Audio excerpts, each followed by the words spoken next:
বলার শুরুতেই কয়েকটা কথা আগে স্পষ্ট করে নিতে চাই যে ঠিক যেভাবে সুমনদা আমার পরিচয় দিলেন সেই জিনিসটা নিয়ে কিছু কথা প্রথমে বলে নেওয়া দরকার বলে মনে হচ্ছে। যে এই যেভাবে একটা দেখানোর চেষ্টা যে একটা প্রচণ্ড মেধাবী একজন বা খুব দরিদ্র ঘর থেকে উঠে আসা একজন কিছু মানুষ কয়েকটা মুখ আসলে এই আন্দোলনকে প্রতিবাদের স্বর হিসেবে সবার মাঝে ছড়িয়ে দিতে পেরেছে, আমার মনে হয় এই জায়গাটা একটাভাবে ভাঙা দরকার। আমাদের আন্দোলনের স্পিরিট এটা কিন্তু নয়। আমরা প্রথম দিন থেকে মনে করছি যে এই আন্দোলন আমরা জুনিয়র ডাক্তাররা শুরু করেছি। সেই আন্দোলনে আমাদের পাশে দাঁড়িয়ে আমরা প্রত্যেকে যে জুনিয়র ডাক্তার ছাত্রছাত্রীরা এই রোদে পুড়ে জলে ভিজে লালবাজারে স্বাস্থ্য ভবনে প্রত্যেকে রাত কাটিয়েছে, দিন কাটিয়েছে, দিন রাতের হিসেব করতে পারিনি আমরা। তাদের পাশে থেকে যে সিনিয়র ডাক্তার, নার্স, স্বাস্থ্যকর্মীরা মাথার ঘাম পায়ে ফেলে গোটা স্বাস্থ্য ব্যবস্থাকে সচল রেখেছেন এবং আমাদের প্রত্যেকটা ডাকে সাড়া দিয়ে যে সাধারণ মানুষ, যে স্কুল ছাত্রীটি নিজের স্কুলের চোখ রাঙানিকে উপেক্ষা করে আমাদের পাশে দাঁড়িয়েছে, নিজের সাহসের কথা বলেছে, যে ডেলিভারি বয় নিজের ইনসেন্টিভের কথা চিন্তা না করে আমাদের পাশে এসে মিছিলে দাঁড়িয়েছে, যে আইটি শ্রমিক নিজের সারাদিনের ডেস্ক জবের কাজ করার পরেও আমাদের প্রতিবাদ মঞ্চ, ধর্ণা মঞ্চে এসে দাঁড়িয়েছে। এই আন্দোলনের মুখ কিন্তু প্রত্যেকে, এই আন্দোলনের প্রতিবাদের ভাষা কিন্তু সবার। তো সেই জায়গায় আলাদা করে এই যে কোনো একটা দুটো উজ্জ্বল মুখ, এই আন্দোলনের মুখ, এই জায়গাটা কিন্তু প্রথম একটা আমাদের আপত্তির জায়গা জানিয়ে রাখলাম। এরপর আসে গোটা বিষয়টা নিয়ে বলতে আসা। প্রথমেই কাকু কাকিমা বললেন, কাকু কাকিমার কথা শুনলাম, কাকু কাকিমার কথা, অভয়ার মা বাবার কথা। দেখুন, আমাদের এই আন্দোলন যে জায়গা থেকে শুরু হয়েছিল সেই জায়গা থেকে আজ আন্দোলন যে জায়গায় পৌঁছেছে, শুরু থেকে শেষ বা শুরু থেকে আজকের যে জায়গাটা এসে পৌঁছেছে একটা প্রাথমিক পর্যায়ে অবধি অনেকগুলো ধাপ আমরা পেরোতে গেছি। সেই জায়গা থেকেই আজকে আন্দোলনের, আজকে যে অনুষ্ঠানের যে নামকরণ, যে ভাঙতে পারবে কি দানবগড়, আজকে প্রতিবাদের স্বর, নাগরিক স্বর। আরজি করে যে ভয়াবহ নারকীয় ঘটনা আমাদের সহকর্মীর সাথে ঘটলো তার বিরুদ্ধে আমরা প্রতিবাদে নেমেছিলাম। আমাদের প্রধানতম দাবি ছিল ন্যায় বিচারের দাবি, যে কারা এই ঘটনা ঘটালো, কিভাবে ঘটালো, তাদের অত্যন্ত দ্রুত চিহ্নিতকরণ করতে হবে এবং তাদের যথাযথ শাস্তি দিতে হবে। এবং তার সাথে সাথে এই আন্দোলন যত এগোলো আমরা দেখলাম যে আন্দোলন আসলে সবার আন্দোলন হয়ে উঠছে, সকলে নিজের আন্দোলন বলে মনে করছেন। এই জায়গা থেকে যে আজকে অভয়ার ন্যায় বিচার পাওয়া যেমন আমাদের লক্ষ্য, ঠিক তেমনি আজকে পশ্চিমবঙ্গের যে নাগরিক স্বর, নাগরিক সমাজ এই জায়গায় আন্দোলনটাকে পৌঁছেছে যে আর একটাও অভয়া যাতে না হয়, আর একটাও অভয়া যাতে না হয় সেই দিকে কিন্তু আমাদের এগিয়ে যেতে হবে। সেইটা কিন্তু আমাদের আন্দোলনের একটা মূল স্বরের দিকে হয়ে দাঁড়িয়েছে। আমরা বারবার বলেছি, আমরা যে 5 দফা দাবি, জুনিয়র ডাক্তারদের 5 দফা দাবি নিয়ে আমরা প্রথম থেকে বারবার বলেছি। সেখানে বিভিন্ন দাবির মধ্যে পুলিশ প্রশাসনের অকর্মণ্যতার কথা থেকেছে, তথ্য প্রমাণ লোপাটে স্বাস্থ্য প্রশাসন হোক, পুলিশ প্রশাসন হোক, তাদের অকর্মণ্যতা, সেটাকে দায়ী করে তাদের অপসারণ, তাদের পদত্যাগ, এই দাবি যেমন থেকেছে। আমাদের ন্যায় বিচারের দাবি থেকেছে। আমাদের সুরক্ষার প্রশ্ন, ডাক্তারি ছাত্রছাত্রী, জুনিয়র ডাক্তার, স্বাস্থ্যকর্মীদের সুরক্ষার প্রশ্ন, যে প্রশ্নের বেশ কিছু অংশ আমরা ছিনিয়ে আনতে পেরেছি, কিছু ডিরেক্টিভ আমরা পেয়েছি। এবং আমরা এই কথাও বারবার প্রমাণ করতে চেয়েছি যে একজন ডাক্তার বা স্বাস্থ্যকর্মীর সুরক্ষা শুধুমাত্র সিসিটিভি পুলিশ দিয়ে হয় না। একজন রোগী যে হেনস্থার মধ্যে পড়েন, সেটা রেফারেল সিস্টেমের কারণে, সেটা বেডের কারণে, সেটা নানা রকম কারণে, দালাল চক্রের কারণে, এইগুলো যদি সমাধান না হয় তাহলে কিন্তু গোটা ব্যবস্থা আমাদের সুরক্ষার সমাধান হবে না। সেই ব্যাপারেও কিন্তু বিভিন্ন ডিরেক্টিভ আমরা ছিনিয়ে আনতে পেরেছি। কিন্তু কী জিনিস এখন আমরা পাইনি, যে ভয়ের রাজনীতি, ভাঙতে পারবে কি দানবগড়, এই দানবগড় মানে আসলে কি, এটা কিন্তু শুধুমাত্র প্রত্যেকটা মেডিকেল কলেজের বিষয় নয়। আজকে আমরা দেখছি যে প্রত্যেকটা ক্ষেত্রে, প্রত্যেকটা প্রতিষ্ঠানে, সেটা পাড়ার ক্লাব হোক, সেটা যে কোনো ইন্ডাস্ট্রি হোক, প্রত্যেকটা জায়গায় একটা ভয়ের রাজনীতি, যেখানে ন্যায়ের কথা বলতে যাওয়া, ন্যায় বিচার চেয়ে যে কোনো কণ্ঠ তাকে কিন্তু দমিয়ে দেওয়ার একটা প্রচেষ্টা জারি রয়েছে। এবং সেটা খুব নতুন কিছু এটাও কিন্তু আমরা মনে করছি না। কেউ যদি মনে করেন যে আমাদের বক্তব্য যে শুধু এই যে কোনো একটি বিশেষ দলের শাসনকালে এই গোটা ব্যাপারটা সৃষ্টি, তার কোনো মানে এর আগে কোনো ইতিহাস নেই, অন্য জায়গায় কোনো নেই, সেটাও যেমন নয়। কিন্তু আমাদের মনে রাখতে হবে আমরা কিন্তু এই ভয়ের রাজনীতিটার বিরুদ্ধে আজকে লড়ছি।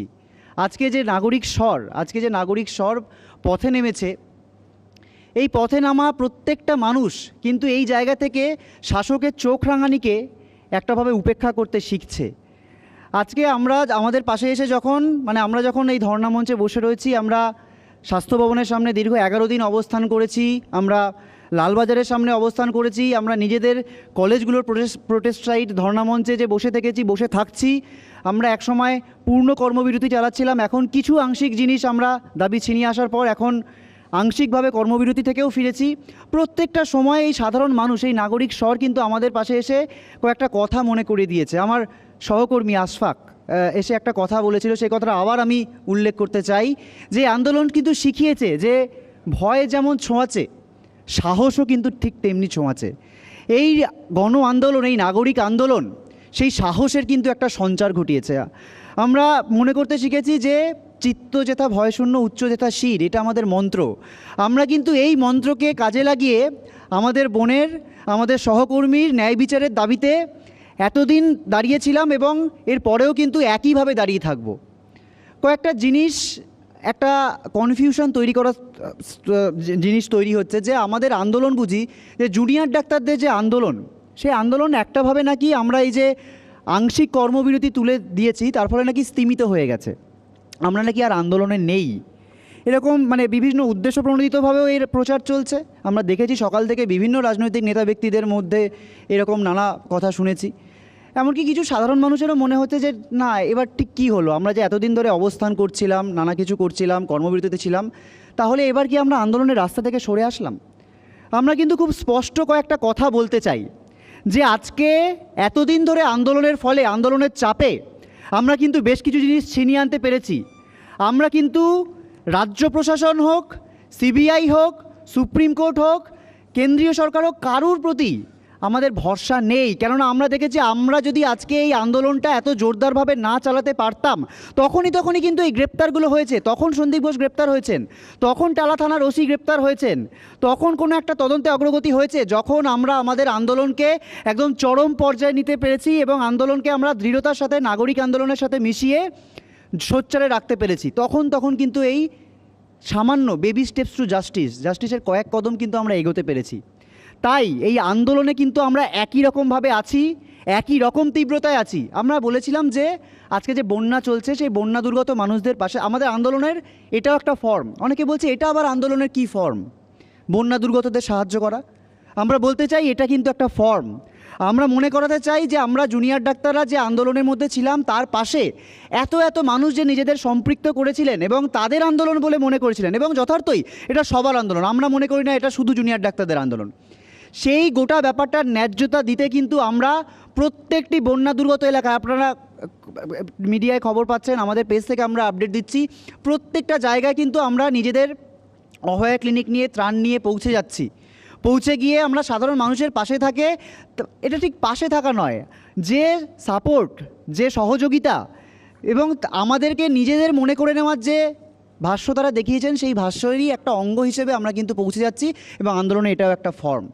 এবং আমরা এটাও মনে করিয়ে দিতে চাই যে আজকে 27 তারিখ আমাদের কথা ছিল, আমরা শেষ যে অবস্থান প্রেস রিলিজ থেকে বললাম যে অবস্থান আমরা আপাতত উঠিয়ে নিচ্ছি, কেননা বেশ কিছু জিনিস আমরা ছিনিয়ে আনতে পেরেছি। আমরা পুলিশ কমিশনার বিনীত গোয়েল নগরপাল, তাকে তার পদ থেকে টেনে নামাতে পেরেছি। আমরা ডিএমই ডিএইচএসকে তাদের পদ থেকে অপসারিত করতে পেরেছি। আমরা সুরক্ষা বিষয়ে বিভিন্ন ডিরেক্টিভ পেয়েছি, কিন্তু তার মৌখিক আশ্বাস, তার লিখিত আশ্বাস আমরা পেয়েছি, কিন্তু সেটা কতদিনে কার্যকর হবে সেই নিয়ে কিন্তু কলেজে কলেজে আমরা লড়ছি। ওয়েস্ট বেঙ্গল জুনিয়র্স ডক্টরস ফ্রন্টের পক্ষ থেকে প্রত্যেকটা কলেজে যে আরডিএগুলো তৈরি হচ্ছে, যে আরডিএগুলোর মান্যতা আমরা চাইছি, তারা কিন্তু প্রত্যেকটা কলেজে এই সিকিউরিটি বিষয়ে আমরা লড়াই চালাচ্ছি। কিন্তু এই যে থ্রেট কালচার, এই যে ভয়ের রাজনীতি, এই যে প্রত্যেকটা পর্যায়ে ভয়, যার শিকার আমরা মনে করি, আমরা স্পষ্টতই মনে করি আমাদের সহকর্মী, আমাদের যে অভয়া, সে কিন্তু কোথাও এই ভয়ের রাজনীতির শিকার। যে দুষ্টচক্র, যে কারা তথ্য প্রমাণ লোপাট করতে চেয়েছিল, কেন একটা এরকম নৃশংস ঘটনার তথ্য প্রমাণ লোপাট করতে চাইবে কেউ? তারাই চাইবে যারা এই ভয়ের রাজনীতিকে প্রমোট করতে চায়, তারাই চাইবে। এবং আমরা এতদিনে এই আন্দোলন থেকে স্পষ্ট যে পুলিশ প্রশাসনের একাংশ, স্বাস্থ্য প্রশাসনের একাংশ, আমলাদের একাংশ তার মধ্যে কিন্তু একদম ডিরেক্টলি ওতপ্রোতভাবে জড়িত। এই গোটা ব্যাপারটাকে কিন্তু আমরা নগ্ন করতে পেরেছি, এক্সপোজ করতে পেরেছি। আমাদের আন্দোলনের এটা কিন্তু একটা জোরের জায়গা। তো সেই জায়গা থেকে আমাদের বলাই যে দানবঘর ভাঙতে পারবো কি পারবো না, প্রতিবাদের যে স্বর, বাংলার যে নাগরিক স্বর তা কিন্তু দিগন্ত উন্মোচী। এর আগেও আমরা বহু উদাহরণ পেয়েছি যে বাংলার যে নাগরিক স্বর তা কিন্তু এই ভয়ের রাজনীতির বিরুদ্ধে চোখ রাঙানিকে উপেক্ষা করে নামছে, কোনো দলীয় রাজনৈতিক পতাকার আন্ডারে নয়। এটা কিন্তু আমরা দেখতে পাচ্ছি, আমাদের এই আন্দোলন দেখাচ্ছে যে নিজের কথা আমরা নিজে বলবো, তার জন্য কোনো দলীয় পতাকার আন্ডারে আমাকে আসতে হবে না। এটাই আমাদের রাজনীতি। এই রাজনীতি, এই যে প্রতিবাদের রাজনীতি, ন্যায় বিচারের প্রশ্নে আমি অবিচল থাকছি এবং আমাদের যে নাগরিক স্বর, সেই স্বর দিয়ে এই ভয়ের রাজনীতিকে আমরা ভেঙে দিতে চাইছি। আমরা চাইছি এই যে দানবঘর মানে কি? এর শিকার আমাদের অভয়া, এর শিকার অতীতে কিন্তু থেকেছে কখনো অনিতা ধাওয়ান, কখনো আমরা দেখেছি উন্নাও হাথরসের ঘটনা, কখনো আমরা আমাদের রেসলার, আমাদের সাক্ষী মালিক ভিনেশ ফোগট, তাদের ঘটনা আমরা দেখেছি। তো এই প্রত্যেকটি জায়গা কিন্তু এক সুতোয় বাঁধা। আজকে প্রীতিলতার শহীদ দিবস, একটা কথা উঠে আসছিল যে এই নাগরিক স্বর কিন্তু আমাদের শিখিয়েছে যে অভয়ার ন্যায় বিচারের দাবিতে আমরা নেমেছি।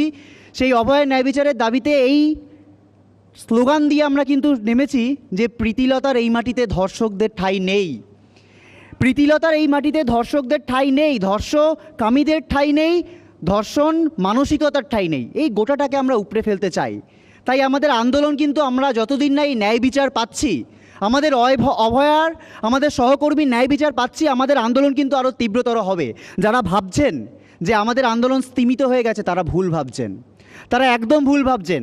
আগামী 27 তারিখ যেদিন সুপ্রিম কোর্টের হিয়ারিং হওয়ার কথা ছিল, ঠিক সেই দিনই আমরা কিন্তু আবার এই যে আমাদের আন্দোলন এরপর কোন পথে চলবে সে নিয়ে মানুষের মতামত জানার জন্য, আমাদের মতামত জানানোর জন্য নাগরিক কনভেনশনের আয়োজন করছি।